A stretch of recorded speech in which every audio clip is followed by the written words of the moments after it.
Soma Visión, Motivación y Desarrollo MID presentan el programa Respuestas a Preguntas que Incomodan, con el Dr. Yatensi Bonilla, con el tema ¿Es el cristianismo una religión? Parte 2.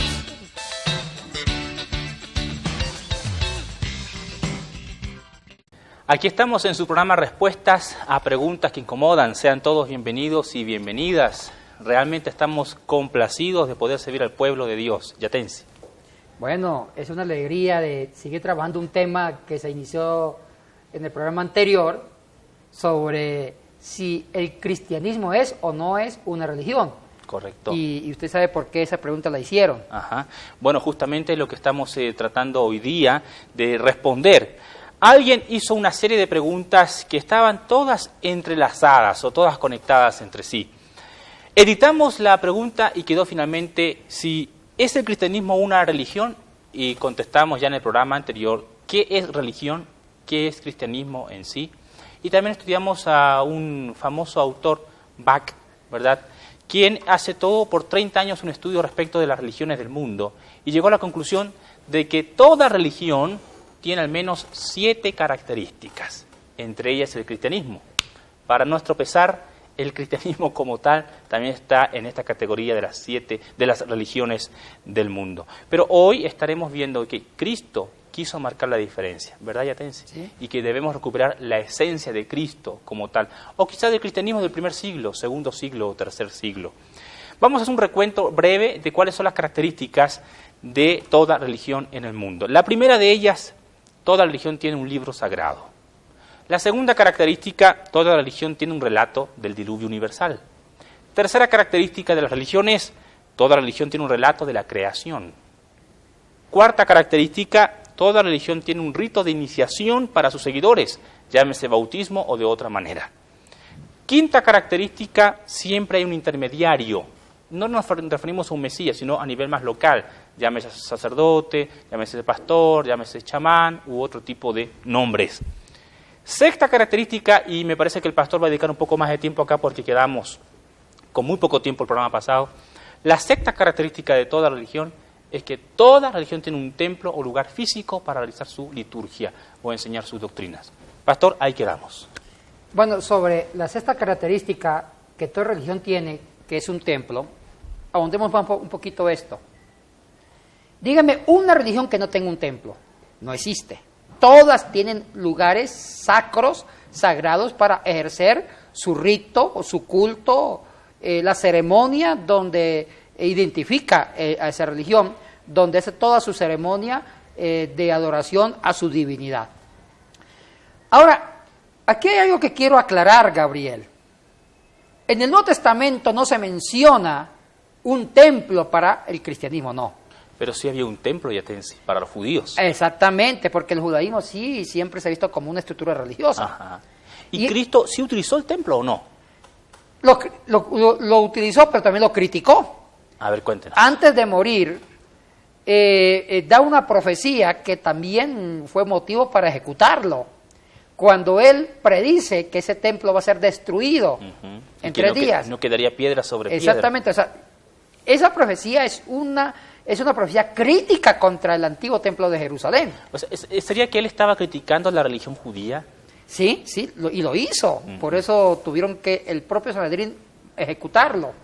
Ahora bien, pero si uno revisa el Nuevo Testamento, el mismo Pablo mismo menciona los templos vivos, que son los cuerpos, que son las personas. Así es. Y vemos que la iglesia primitiva, los 3 primeros siglos, Gabriel, ellos nunca hicieron una teología del templo.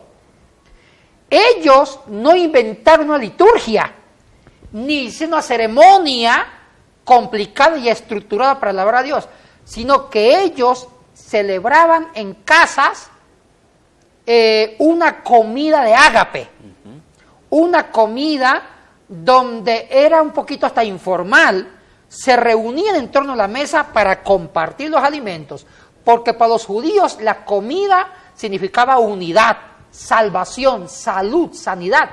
porque el que comía bien era signo de sanidad y de salvación porque alimentaba su cuerpo. Entonces, la iglesia primitiva celebraban no digamos un culto, una reunión donde comían una comidita de ágape, y en ese proceso de comer había unos cánticos y escuchaban lecturas de las escrituras judías o lecturas de las mismas cartas paulinas. Todo esto, entonces tenemos que rescatar, era en el proceso de la comida. De la comida. Mientras se comía, me parece que habían cantos, mientras se comía había un mensaje de la palabra, sí. Mientras se comía había oraciones. Exactamente. No antes ni después, sino en la comida. Durante la comida.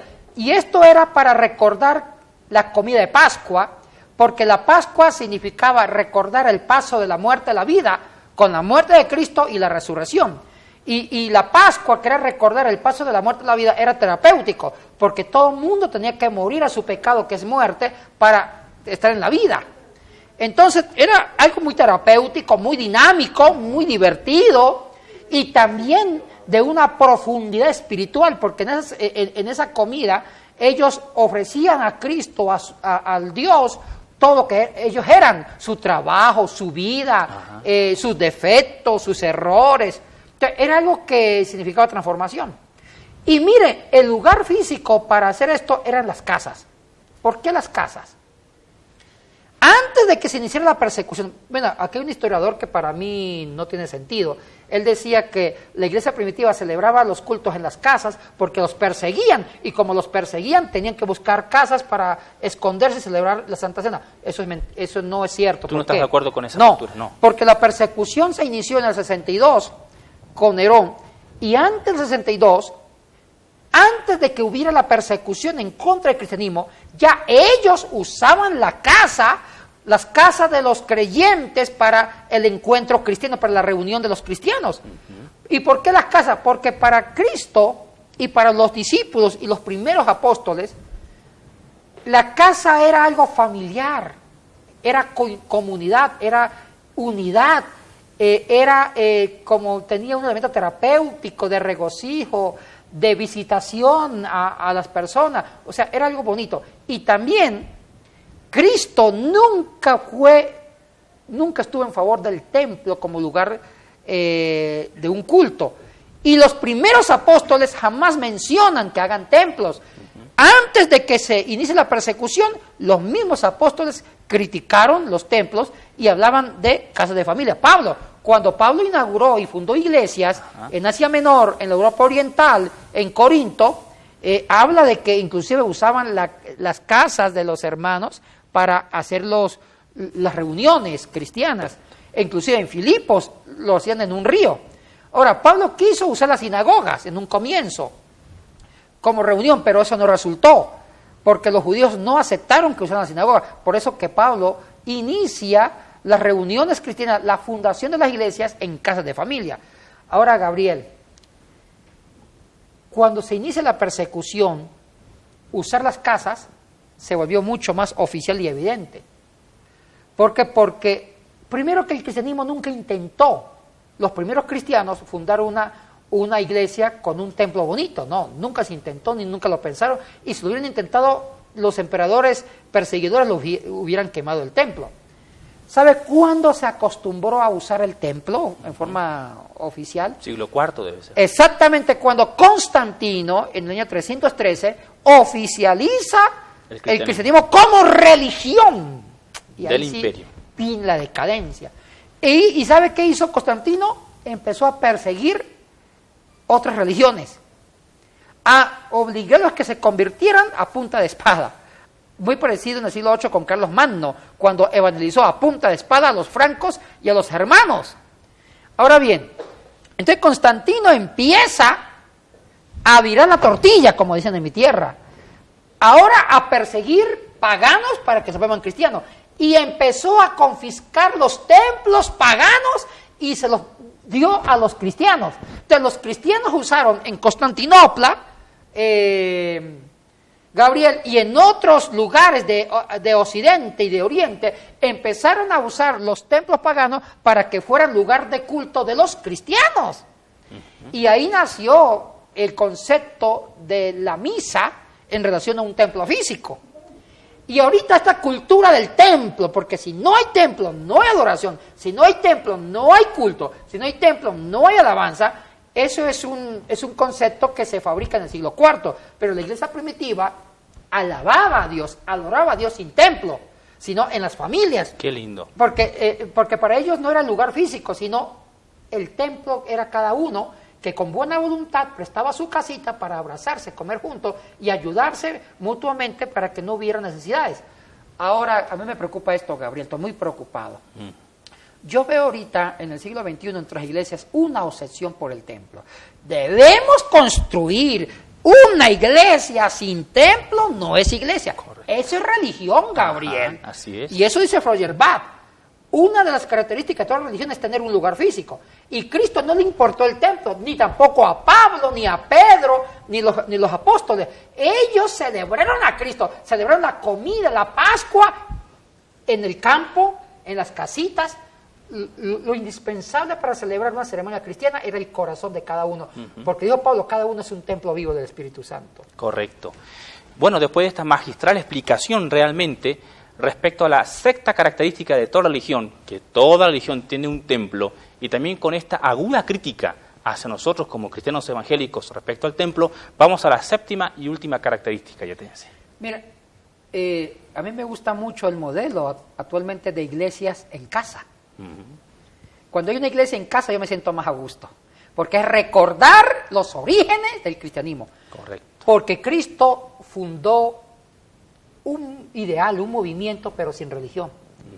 Porque si Cristo hubiera pensado fundar la religión, ya hubiera dicho, busquen un templo para que me adoren o adoren al Padre. Pero Cristo no habló ni de templo, no habló de muchas cosas, porque Él no fundó una religión, fundó un estilo de vida. Correcto. Qué interesante realmente. Yo creo que este tema del templo o de las iglesias en casa debería para otro programa, Yatense, porque sí, hay mucho que estudiar al respecto y creo que ha sido todo un panorama aún no escudriñado por exégetas, teólogos, incluso pastores al respecto. Pero vamos a lo que nos compete hoy. ¿Cuál es la séptima característica de toda religión, Yatense? El sacrificio. Toda religión tiene en su estructura religiosa el sacrificio derramando sangre. Correcto. Ahora, Feuerbach hizo una investigación psicológica, antropológica, sociológica del sentido exacto de un sacrificio. ¿Y por qué todas las religiones tienen sacrificio? Ahora, el sacrificio significa aplacar la ira del Dios o también aplacar la ira del demonio. Entonces, todas las religiones sacrifican algo, ya sean animales, o había religiones que sacrificaban personas, o niños, o vírgenes, para tratar de que el Dios enfurecido por los pecados del ser humano se calme, no se enoje, y el sacrificio calmaba el enojo de la divinidad. Repasemos. El judaísmo mismo. Si uno lee el Antiguo Testamento, encuentra el fundamento de los holocaustos. Así es. Y los holocaustos, que no eran con víctima humana, sino con víctima de animales. Corderitos, corderitos, vacas y otros. Y también palomas.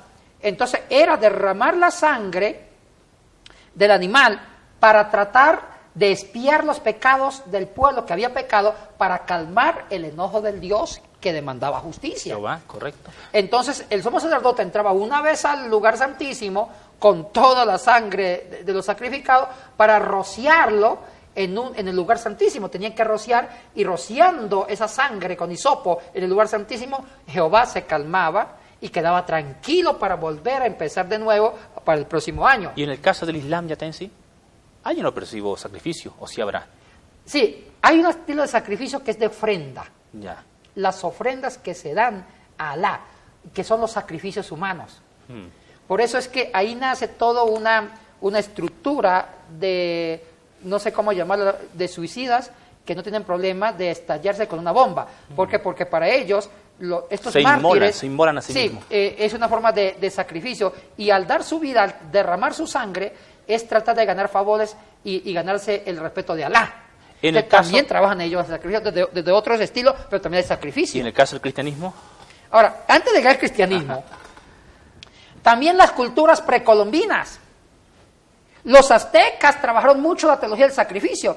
cuando no habían cosechas, había mucha sequía, sacrificaban mujeres, o a los prisioneros tomados en guerra, los sacrificaban para calmar el enojo de su divinidad, o también para un motivo de ofrenda de la vida al dios o al demonio mismo. También los mayas, los incas, y también en las culturas antiguas egipcias, babilónicas, asirias, siempre habían sacrificios, y también las culturas africanas y en la India. Ahora el cristianismo, ¿sí? El sacrificio de Jesucristo, que tuvo que derramar su sangre para calmar el enojo del Padre y para salvarnos. Ahora, eso hay que volverlo a revisar bien, porque tiene otros elementos más profundos.